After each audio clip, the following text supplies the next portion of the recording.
આજનો આપણો પ્રોજેક્ટ છે સ્વચ્છ ભારત અભિયાન. શાનો છે?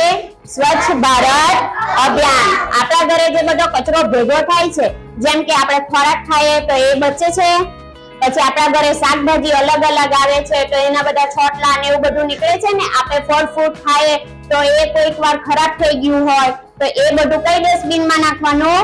ગ્રીન ડસ્ટબિનમાં. આપણા ઘરે ટેમ્પો આવે છે, ખબર? કચરો લેવા માટે. તો એમાં અલગ અલગ પાર્ટ હોય છે, ગ્રીન, બ્લુ અને રેડ. ગ્રીન ડસ્ટબિનમાં ભીનો કચરો નાખવાનો હોય, બ્લુ માં સૂકો કચરો અને રેડ માં જોખમી કચરો. જેમ કે ગ્રીન ડસ્ટબિનમાં આપણે જે આપણા ઘરે ખોરાક બચ્યો હોય, ફળ ફ્રૂટ બચ્યું હોય એ ગ્રીન ડસ્ટબિનમાં આવે. અને બ્લુ ડસ્ટબિનમાં શું આવે? સૂકો કચરો. સૂકો કચરો એટલે આપણા ઘરે જે કાગળ હોય, કોથળી હોય એ બધો સૂકો કચરો કહેવાય. એ સૂકો કચરો બ્લુ ડસ્ટબિનમાં આવે. પછી આપણા ઘરે કાચની બોટલ હોય, પછી કોઈક દવા બચી ગઈ હોય આપણા ઘરે, ઇન્જેક્શન હોય જે આપણને જોખમી હોય, કાચ હોય તો એ આપણને વાગી શકે છે તો એ જોખમી કહેવાય, કારણ કે આપણને લાગી જાય. તો એ આપણે રેડ ડસ્ટબિનમાં નાખવાનો.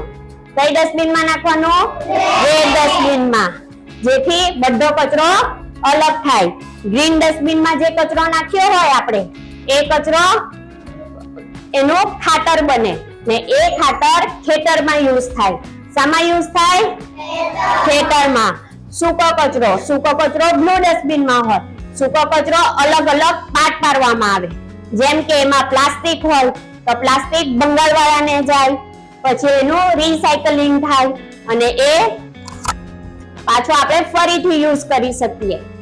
અને જોખમી કચરો જે આપણને લાગી ના જાય એના માટે એ સેફટી માટે હોય, એટલે એ અલગ જગ્યાએ રાખવામાં આવે છે. Thank you.